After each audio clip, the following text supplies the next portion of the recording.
నమస్కారం, SRTV news కి స్వాగతం. హెడ్లైన్ చూద్దాం.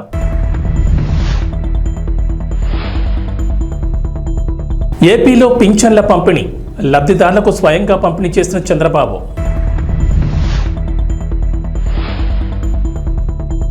పార్టీ మారడంపై వివరణ ఇచ్చిన జగిత్యాల ఎమ్మెల్యే డాక్టర్ సంజయ్ కుమార్. నియోజకవర్గ అభివృద్ధి కోసమే మారినట్లు స్పష్టం.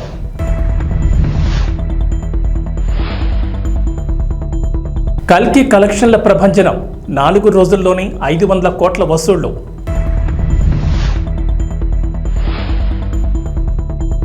తెలంగాణకు వాతావరణ శాఖ హెచ్చరిక, పలు జిల్లాలకు ఎల్లో అలర్ట్ జారీ.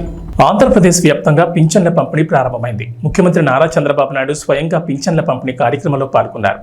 ఎన్టీఆర్ భరోసా సామాజిక భద్రత పింఛన్ల పంపిణీలో భాగంగా గుంటూరు జిల్లా పెనమాకలోని ఎస్టీ కాలనీలో జరిగిన కార్యక్రమంలో పాల్గొన్నారు. ఉదయం 6 గంటలకు కాలనీలో స్వయంగా ఆయనే లబ్ధిదారులకు పింఛన్ అందజేశారు. బాణావత్ పాములు నాయక్ కుటుంబం చంద్రబాబు చేతుల మీదుగా పింఛన్ తీసుకుంది. పాములు నాయక్ వృద్ధాప్య పింఛన్, ఆయన కుమార్తె ఇస్లావత్ శివకుమారికి వితంతు పింఛన్, ఆయన భార్యకు రాజధానిలో భూమి లేని వారికి అందజేస్తున్న పింఛన్ను స్వయంగా చంద్రబాబు అందజేశారు. దేశంలోనే తొలిసారి ఓ ముఖ్యమంత్రి స్వయంగా లబ్ధిదారుల ఇంటికి వెళ్లి పింఛన్ అందజేయడం ఇదే మొదటిసారి. ఇది ఓ రికార్డ్ అని చెప్తున్నారు. ముఖ్యమంత్రి చంద్రబాబు పింఛన్ల పంపిణీ అనంతరం గ్రామంలోని మస్జిద్ సెంటర్ వద్ద నిర్వహించే ప్రజావేదిక కార్యక్రమంలో పాల్గొన్నారు. గ్రామస్తులు లబ్ధిదారులతో మాట్లాడారు. రాష్ట్ర వ్యాప్తంగా ఎన్టీఆర్ భరోసా పేరుతో పింఛన్ల పంపిణీ ప్రారంభమైంది. కూటమి ప్రభుత్వం ఎన్నికల మేనిఫెస్టోలో ఇచ్చిన హామీ మేరకు ఏప్రిల్ నెల నుంచి పెంచిన పింఛన్లు అందజేస్తున్నారు. మొత్తం 7,000 పింఛన్ మొత్తాన్ని అర్హులకు అందిస్తున్నారు. ఇప్పటి వరకు పింఛన్ 3,000 చొప్పున అందుతుండగా కూటమి ప్రభుత్వం తాజాగా ఆ మొత్తానికి ఒకేసారి 1,000 రూపాయలు పెంచి 4,000 చేశారు. ఈ పెంచిన పింఛన్ను ఏప్రిల్ నుంచి అమలు చేస్తామని మేనిఫెస్టోలో పెట్టిన హామీ మేరకు ఏప్రిల్, మే, జూన్ నెలకు 1,000 రూపాయలు చొప్పున కలిపి మొత్తం 7,000 ఇవాళ పంపిణీ చేస్తున్నారు. అప్పులు ఎంతున్నాయో ఇంకా నాకే తెలియదు. ఎతుకుతున్న రికార్డ్స్ అన్ని, వ్యవస్థలు ఎక్కడున్నాయో నాకే తెలియదు. అధికార యంత్రాంగం మొరేలు కూడా దెబ్బతినింది. బయట వాళ్ళు వచ్చి పెట్టుబడి పెట్టాలంటే భయపడే పరిస్థితికి వచ్చేసారు. మళ్లీ ఈ దుర్మార్గుడు వస్తే ఏమవుతుందని భయపడిపోయే పరిస్థితికి వచ్చారు. అంటే ఇవన్నీ కూడా ఒక రాష్ట్రం యొక్క బ్రాండ్ కూడా దెబ్బతినింది. ఎంతో మంది ముఖ్యమంత్రులు చూశాను నేను. చాలా మంది వచ్చారు, చాలా మంది ఓడిపోయారు, చాలా మంది వెళ్లారు. కానీ ఒక వ్యక్తి ముఖ్యమంత్రిగా పనికి రాడు, అలాంటి వ్యక్తి వచ్చాడని 5 ఏళ్లు నిరూపించిన ఏకైక వ్యక్తి మొన్నటి వరకు నాడు పేరు కూడా నేను చెప్పకూడదు, కానీ అలాంటి వ్యక్తి తను. అంటే ఇప్పుడు నేను నిరూపించాలి ఎలాంటి వ్యక్తులు ముఖ్యమంత్రిగా ఉండాలో, దానికి ఆదర్శంగా నేను నిరూపించాల్సిన బాధ్యత నా పైన ఉంది. ఇప్పుడు ఈ 2 కాంట్రడిక్షన్. మొన్నటి వరకు మీరు చూస్తే పరదాలు కట్టేసేవాళ్ళు, ఎక్కడ పోయినా పరదాలు. ఎక్కడన్నా ఒక మురికి కాలువ ఉంటే మురికి కాలువ కూడా పరదా కట్టేసేవాడు కనపడకుండా. దాస్తే దాగుతుందా? మురికి వాసన రాకుండా ఉంటుందా అని అడుగుతున్నా మిమ్మల్ని. సమస్యలు పరిష్కారం చేయడానికి ప్రభుత్వాలు ఉండాలనే గాని సమస్యల్ని దాచిపెట్టి మనసును చంపుకొని బ్రతకడం, లేకుంటే ఇంకొక విధంగా చేయడం కరెక్ట్ కాదని చెప్పి కూడా నేను మీకు తెలియజేస్తున్నా. తెలంగాణలో రాజకీయాలు రోజు రోజుకు ఆసక్తికరంగా మారిపోతున్నాయి. సీఎం రేవంత్ రెడ్డి మొదలుపెట్టిన ఆపరేషన్ ఆకర్ష్ ఇప్పుడు స్పీడ్ అందుకుంది. అందులో భాగంగానే రోజుకో బీఆర్ఎస్ ఎమ్మెల్యే కాంగ్రెస్ తీర్థం పుచ్చుకుంటున్నారు. మరో 10 మంది ఎమ్మెల్యేలు కూడా కాంగ్రెస్ కండువా కప్పుకునేందుకు సిద్ధంగా ఉన్నట్లు లీకులు ఇస్తున్నారు నేతలు. ఈ క్రమంలోనే ఇటీవల బీఆర్ఎస్ పార్టీకి రాజీనామా చేసి హస్తంగూటికి చేరుకున్న జగిత్యాల ఎమ్మెల్యే డాక్టర్ సంజయ్ కుమార్ తన పార్టీ మార్పు గురించి మరోసారి స్పందించారు. కాంగ్రెస్ లో చేరిన తర్వాత మొదటిసారి స్పందించిన సంజయ్ కుమార్ నియోజకవర్గ అభివృద్ధి కోసమే అధికార పార్టీలో చేరారని వివరించారు. ఈసారి అసలు విషయం బయటపెట్టారు. పార్టీ మార్పు అనంతరం తొలిసారిగా కార్యకర్తలతో సంజయ్ కుమార్ టెలికాన్ఫరెన్స్ నిర్వహించారు. ఈ సందర్భంగా మాట్లాడిన సంజయ్, టీపీసీసీ అధ్యక్షుడు సీఎం రేవంత్ రెడ్డి ఆదేశాలతోనే తాను కాంగ్రెస్ పార్టీలో చేరారని కుండబద్దలు కొట్టేశారు. దీంతో తనతో పాటు కార్యకర్తలు నడవాలని కోరారు. గతంలో కాంగ్రెస్ పార్టీలో గెలిచిన ఎమ్మెల్యేలు అప్పటి అధికార పార్టీ అయిన బీఆర్ఎస్లో చేరి తమ తమ ప్రాంతాలను అభివృద్ధి చేసుకున్నారని, అదే తరహాలో తాను కూడా కాంగ్రెస్ పార్టీలో చేరారని స్పష్టం చేశారు.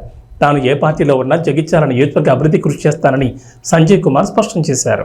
ఆంధ్రప్రదేశ్లో పింఛన్ల పంపిణీ కొనసాగుతోంది. సోమవారం ఉదయం 6 గంటల నుంచి రాష్ట్ర వ్యాప్తంగా గ్రామ, వార్డు సచివాలయాల ఉద్యోగులు పింఛన్లను ఇంటింటికి తీసుకెళ్లి అందజేస్తున్నారు. రాష్ట్ర వ్యాప్తంగా మొత్తం 65.18 లక్షల మందికి 4,408 కోట్ల నిధుల్ని ప్రభుత్వం విడుదల చేసింది. ముఖ్యమంత్రి చంద్రబాబు స్వయంగా పింఛన్ల పంపిణీ కార్యక్రమంలో పాల్గొన్నారు. గుంటూరు జిల్లా తాడేపల్లి మండలం పెనుమాకలో ఓ కుటుంబంలో 3కి పింఛన్ అందజేశారు. అయితే ఏపీలో పింఛన్లు తీసుకునే వారికి ఓ అనుమానం మొదలైంది. ఒక నెల పింఛన్ తీసుకోకపోయినా రద్దు చేస్తారంటూ సోషల్ మీడియాలో ప్రచారం జరుగుతోంది. సోషల్ మీడియాలో ఓ వీడియో వైరల్ అవుతోంది. దీంతో తెలుగుదేశం పార్టీ స్పందించింది. వైఎస్ఆర్సీపీ సోషల్ మీడియాలో తప్పుడు ప్రచారం చేస్తోందని ఆగ్రహం వ్యక్తం చేసింది. పేదలకు ఒకేసారి 7,000 పెన్షన్ ఇస్తుంటే జగన్ రెడ్డి ఓర్వలేక తన ప్యాలెస్ బుద్ధి బయటపెట్టుకున్నాడు. చంద్రబాబు స్పష్టంగా 3 నెలల పెన్షన్ తీసుకోకపోయినా అన్నీ కలిపి ఒకేసారి ఇస్తామని చెప్తున్నా ఫేక్ ప్రచారం చేస్తున్నారు. తన హయాంలో పేదలను పీక్కు తింటూ ఒక నెల పెన్షన్ తీసుకోకపోయినా రద్దు చేస్తామంటూ వేసిన డప్పుని నేడు మళ్లీ చూపిస్తూ ప్రజలను తప్పుదో పట్టిస్తున్నాడంటూ టీడీపీ ట్వీట్ చేసింది. ఈ నెల 1వ తేదీ 2వ తేదీ పెన్షన్ తీసుకునే వాళ్ళు తీసుకోవాలంటే లేకపోతే వెనక్కి పోతుంటాయో. ఆయన సామాన్య గిరిజన రైతు కుటుంబం నుంచి వచ్చిన వ్యక్తి. జనసేన పార్టీలో సామాన్య కార్యకర్తగా చేరారు. ఆస్తులు లేవు, రేకుల షెడ్లో నివాసం ఉంటున్నారు. 2019 ఎన్నికల్లో సామాన్య కార్యకర్తకు ఎమ్మెల్యేగా అవకాశం కల్పించారు అధినేత పవన్ కళ్యాణ్. ఆ ఎన్నికల్లో ఓటమి తప్పలేదు. మళ్లీ 2024లో పొత్తుల్లో భాగంగా ఎమ్మెల్యే టికెట్ రూపంలో అదృష్టం తలుపు తట్టింది. ఎన్నికల్లో పోటీ చేసి వైఎస్ఆర్సీపీ అభ్యర్థిపై ఘన విజయం సాధించి అసెంబ్లీలో అడుగుపెట్టారు. ఎమ్మెల్యేగా గెలిచిన సొంత కారు కూడా లేని పరిస్థితి. ఎంత కాదన్నా నియోజకవర్గానికి చెందిన ప్రజాప్రతినిధి ఎక్కడికి వెళ్లాలన్నా కారు ఖచ్చితంగా అవసరమే. కానీ కారు కొనగలిగే ఆర్థిక స్తోమత లేదు. ఆయన పరిస్థితిని అర్థం చేసుకున్న జన సైనికులు చేయి కలిపారు. ఎమ్మెల్యేలకు తమ తరపున కారును బహుమతిగా అందజేశారు. ఏలూరు జిల్లా పోలవరం నియోజకవర్గ ఎమ్మెల్యే చిర్రి బాలరాజు చిన్నకారు గిరిజన రైతు కుటుంబానికి చెందిన వ్యక్తి. నియోజకవర్గానికి చెందిన సీనియర్ నేత కరాటం రాంబాబు స్ఫూర్తితో రాజకీయాల్లోకి వచ్చారు. 2019లో జనసేన తరపున ఎమ్మెల్యే అభ్యర్థిగా పోటీ చేసి ఓడిపోయారు. అయినా సరే నియోజకవర్గంలో రెట్టింపు ఉత్సాహంతో ప్రజా సమస్యలపై పోరాటాలు చేశారు. 2024 ఎన్నికల్లో పవన్ కళ్యాణ్ ఎమ్మెల్యే టికెట్ ఇచ్చారు. సీనియర్ నేత కరాటం రాంబాబు, జన సైనికులు, కూటమి నేతలు కష్టపడి ఆయన్ను ఎమ్మెల్యేగా గెలిపించుకున్నారు. ఏపీలో నూతన ప్రభుత్వం ఏర్పడ్డాక తొలిసారి పింఛన్ల పంపిణీ రాష్ట్ర వ్యాప్తంగా కొనసాగుతోంది. ఈ మేరకు నారా చంద్రబాబు నాయుడు సోమవారం ఉదయం ఎన్టీఆర్ భరోసా సామాజిక పింఛన్ల పథకాన్ని ప్రారంభించారు. మంగళగిరి నియోజకవర్గంలోని పెనుమాకలో లబ్ధిదారుల ఇంటికి వెళ్లి స్వయంగా తన చేతుల మీదుగా పింఛన్ అందజేశారు. అనంతరం పెనుమాకలో పింఛన్దారులతో ఏర్పాటు చేసిన సమావేశంలో సీఎం చంద్రబాబు, మంత్రి లోకేష్ మధ్య ఆసక్తికరమైన సరదా సంభాషణ జరిగింది. వేదికపై మంత్రి నారా లోకేష్ మాట్లాడుతూ, సార్ మీరు ముఖ్యమంత్రి అయ్యాక సంక్షేమ పథకాల అమల్లో తొలి అడుగు వేశారు. మంగళగిరి నియోజకవర్గంలోని మా పెనుమా గ్రామానికి మీరు రావడం చాలా సంతోషంగా ఉంది. గత 5 ఏళ్లు పరదాల ముఖ్యమంత్రిని చూసాం, ఇప్పుడు ప్రజల ముఖ్యమంత్రిని చూస్తున్నాం. అయితే అధికారులు సెట్ కావడానికి ఇంకా టైం పడుతుందేమో సార్, ఇంకా పరదాలు కడుతున్నారు సార్, బతిమలాడి అన్ని తీసివేసినా కడుతున్నారని అన్నారు. లోకేష్ వ్యాఖ్యలకు సీఎం చంద్రబాబు చిరునవ్వుతో స్పందించారు. లేదు, అధికారులు మారిపోయారు, ఇంకొకసారి పరదాలు కడితే కట్టిన వాడిని సస్పెండ్ చేయడం తప్ప వేరే మార్గం ఉండదు. ఇలాంటివి నేను వినదలుచుకోలేదు. ఎవరైనా సరే పాత రోజులు మర్చిపోయి కొత్త రోజులు జ్ఞాపకం తెచ్చుకుని ముందుకు సాగిపోవాల్సిందిగా అందరినీ కోరుతున్నాను. ఎక్కడా ఇలాంటివి జరగకూడదు. ఎవరైనా ఫిర్యాదు చేస్తే పనిష్మెంట్ తప్పదని చంద్రబాబు నవ్వుతూ అన్నారు. అధికారులు ఇంకా టైం పడుతుంది అనుకుంటా సార్ సెట్ అయ్యేదానికి. లేదు, సెట్ అయ్యారు. ఇంకా పరదాలు కడుతున్నారు సార్. పరదాలు ఎక్కడ వాళ్ళు బతిమలాడి అన్ని తీపిస్తారు. కాదు, పరదాలు కడితే ఇంకొకసారి ఎక్కడన్నా చూస్తే కట్టిన వాళ్ళని సస్పెండ్ చేయడం తప్ప వేరే మార్గం ఉండదు. కాబట్టి ఇంక నేను వినదలుచుకోలేదు. ఎవరైనా సరే సింపుల్ గా పాత రోజులు మర్చిపోయి కొత్త రోజులు జ్ఞాపకం చేసుకుని ముందుకు పోవాల్సిందిగా అందరిని కోరుతున్నా. ఎక్కడా జరగకూడదు. ఎవరైనా కంప్లైంట్ చేస్తే మాత్రం పనిష్మెంట్ తప్పదు. మీకు బీ క్లియర్. అంటే 5 సంవత్సరాలు అలవాటు కదా సార్, కొంచెం టైం పడుతుంది సార్. మీకు కూడా అందరికి అలవాటు కావాలి, వాళ్ళకే కాదు. కొత్త శకానికి, కొత్త కల్చర్ కి అందరూ అలవాటు కావాల్సిందే. ఇంకా టైం ఉండదు. ఏది కూడా రివర్స్ గేర్ నుంచి రివర్స్ పోయే బండి పాజిటివ్ గా నడిపిస్తున్నాం. ఇంకా స్పీడ్ పెంచడం తప్ప ఎనిక్కిపోయే సమస్య ఎవరికి ఉండకూడదు. ఆలోచన రాకూడదు. లేకపోతే ఒక షార్ట్ ట్రీట్మెంట్ ఇస్తే అందరూ సెట్ అయిపోతారు, ఇన్క్లూడింగ్ ఎవరైనా సరే. నేను సిద్ధంగా ఉన్నా షార్ట్ ట్రీట్మెంట్ ఇవ్వడానికి. పాపం ఇంకా కొంచెం ఇది ఉంది కాబట్టి స్లోగా పోతున్నా. ఇప్పుడు స్పీడ్ పెంచాలి ఇంకా, అంతే. నేను అందుకే చెప్పా 95 ముఖ్యమంత్రిని చూస్తారని. 4.0 95 అది గుర్తుపెట్టుకోవాలి. 95లో ఒకసారి మీరు చరిత్ర గుర్తుపెట్టుకోవాలి. అప్పుడు నువ్వు కూడా కుర్రాడివి, నీకు కూడా ఐడియా లేదు. అప్పుడు నా చరిత్ర గుర్తుపెట్టుకుంటే, హైదరాబాద్ లో బయలుదేరుతున్నానంటే రాష్ట్రం మొత్తం రెడ్ అలర్ట్ ఉండేది. అంత భయంకరంగా చేయను కానీ తప్పు చేస్తే మాత్రం ఎవరిని వదిలిపెట్టను. ఉంటే మా మైండ్ అంతా మార్చుకోవాలి. అందుకే 95 అన్నా నేను. 95 CBN 1.0 నాట్ 4. అది రిపిటేషన్ వస్తుంది ఇప్పుడు ఇక్కడ. మంత్రులకు ఉంటుంది, ఎమ్మెల్యేలకు ఉంటుంది, అందరికీ ఉంటుంది. ఆంధ్రప్రదేశ్ ప్రజలకు టీడీపీ రాష్ట్ర అధ్యక్షుడు పల్లా శ్రీనివాసరావు కీలక సూచన చేశారు. ముఖ్యమంత్రి నారా చంద్రబాబు నాయుడు కలిసేందుకు ఎంతో మంది ఎదురు చూస్తూ ఉంటారు. అయితే దీనికోసం ప్రతి శనివారం చంద్రబాబు తెలుగుదేశం పార్టీ కేంద్ర కార్యాలయంలో వినతులు తీసుకుంటున్నారు. ఈ సందర్భంగా ఫోటోల కోసం వచ్చే వారితో నిజమైన సమస్యలతో వచ్చేవారు ఇబ్బంది పడుతున్నారు. ఈ విషయాన్ని గమనించిన తెలుగుదేశం పార్టీ కీలక నిర్ణయం తీసుకుంది. సమస్యలతో వచ్చేవారు ఇలా ఇబ్బంది పడకుండా ముందుగా ఫోన్ చేసి తెలియజేస్తే ప్రయారిటీ ప్రకారం సమస్యలతో వచ్చేవారిని ముఖ్యమంత్రిని కలిసేలా చేస్తామని పార్టీ అధ్యక్షులు పల్లా శ్రీనివాసరావు తెలిపారు. ఎవరైనా నిజమైన సమస్యతో ఇబ్బంది పడుతుంటే వెంటనే 7306299999 నంబర్కి ఫోన్ చేసి ముందుగా తమకు తెలియజేయాలని టీడీపీ రాష్ట్ర అధ్యక్షులు పల్లా శ్రీనివాసరావు తెలిపారు. ప్రజల సమస్యల గురించి వినతులు స్వీకరించేందుకు కొత్తగా టోల్ ఫ్రీ నంబర్ ఏర్పాటు చేస్తున్నట్లు ప్రకటించారు.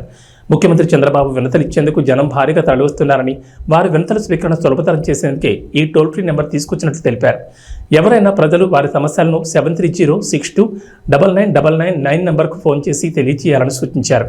ఆ సమస్య ప్రాధాన్యతను బట్టి ముఖ్యమంత్రిని కలిసే అవకాశం కల్పిస్తామని, ప్రజలు ఈ సదుపాయాన్ని సద్వినియోగం చేసుకోవాలని కోరారు పల్లా శ్రీనివాసరావు. చంద్రబాబు నాయుడు గారిని, ముఖ్యమంత్రి గారిని ఎక్కువ మంది కలవడానికి పార్టీ కార్యాలయానికి వస్తున్నారు. సో ఆ ఎక్కువ మంది వస్తున్నారు కనుక వాళ్ళని మంచిగా హ్యాండిల్ చేయాలని ఒక ఆలోచనతో ఈరోజు మేము ఒక ఫోన్ నెంబర్ని ఇక్కడ ఉంచుతున్నాం. అంటే ఎక్కువ మంది గడిచిన 2 వారాల నుంచి మాకు వచ్చినటువంటి ఎక్స్పీరియన్స్ ఏంటంటే, నేరుగా ఎక్కువ మంది వచ్చి కొంచెం ఆయనతో ఫోటోలు తీసుకుందాం అనుకుంటున్నారో, లేకపోతే యువత అనేది ఎక్కువ మంది వస్తున్నారు ఆయన చూడడానికి. సో వీటితో పాటు కొంచెం జెన్యూన్ ఇష్యూస్ మీద వచ్చినటువంటి వారు కొంచెం ఇబ్బంది పడేటువంటి పరిస్థితి ఉంది. కనుక ఇది జెన్యూన్ ఇష్యూస్ మీద ఉన్నటువంటి వారికి ఎటువంటి ఇబ్బంది కలగకుండా ఉండడం కోసం మేము ఒక నంబరు, టోల్ ఫ్రీ నంబరు ఏర్పాటు చేస్తున్నాం. ఆ నంబర్ ద్వారా మరి మాకు ముందుగానే ఇంటిమేట్ చేస్తే, పార్టీ హౌస్లో ఉంటుంది ఆ నంబర్ ద్వారా మీరు ఇంటిమేట్ చేస్తే వారికి మేము ప్రయారిటీ కల్పించి వారికి మేము సీఎం గారిని కలిసేటట్టుగా చేస్తామని చెప్పేసి ఈ సందర్భంగా తెలియజేస్తున్నాం. ఈ నంబరు దయచేసి మా ఆఫీస్లో ఉంటుంది. అలాగే మేము తెలియజేస్తున్నాం 7306299999.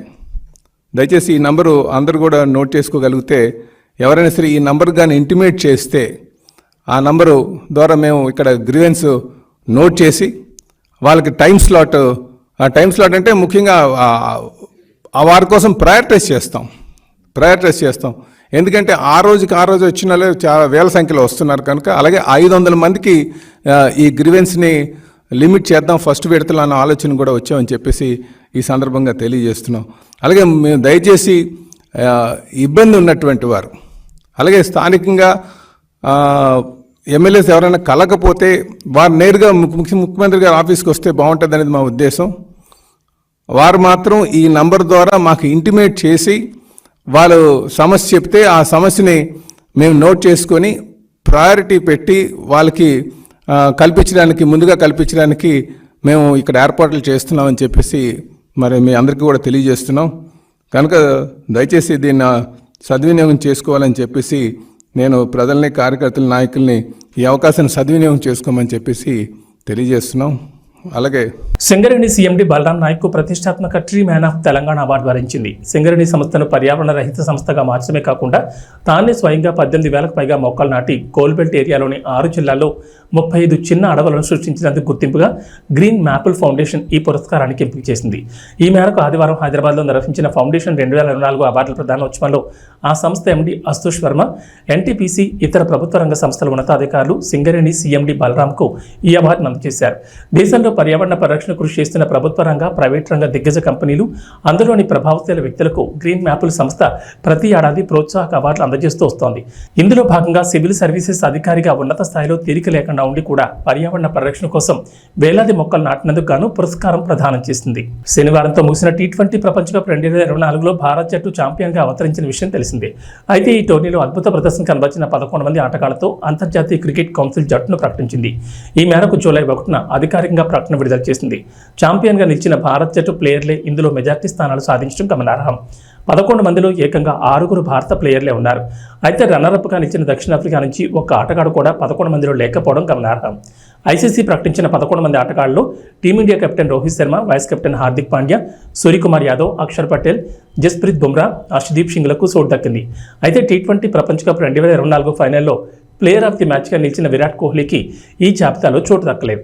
భారత ఆటగాళ్లతో పాటు ఆఫ్ఘనిస్తాన్ కెప్టెన్ రషీద్ ఖాన్, టోర్నీలో లీడింగ్ రన్ స్కోరర్గా ఉన్న ఆ జట్టు opener Rahmanullah Gurbaz, leading wicket taker Fazal Haq ఫరూకీలు ఉన్నారు.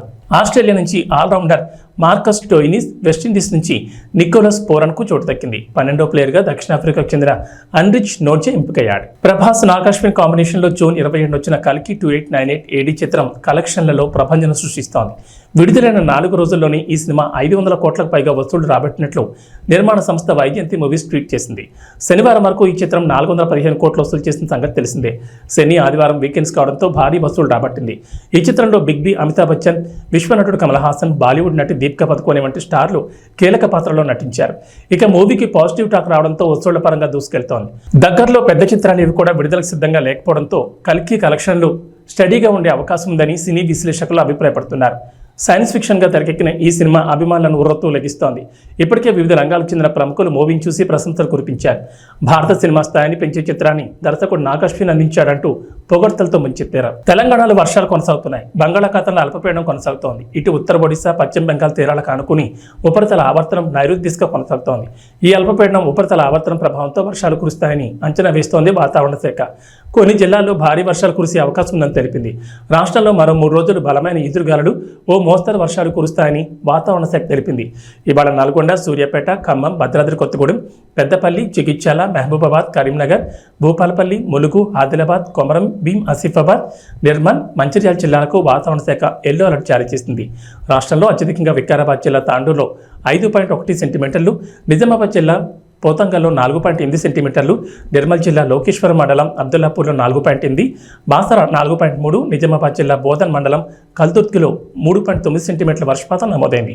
ఆదివారం జోగులాంబ, గద్వాల, వనపర్తి, వికారాబాద్, భద్రాద్రి కొత్తగూడెం, హైదరాబాద్, రంగారెడ్డి జిల్లాల్లోనూ పలు ప్రాంతాల్లో వర్షాలు పడ్డాయి. ఇవి బులెటిన్ విశేషాలు. నమస్కారం.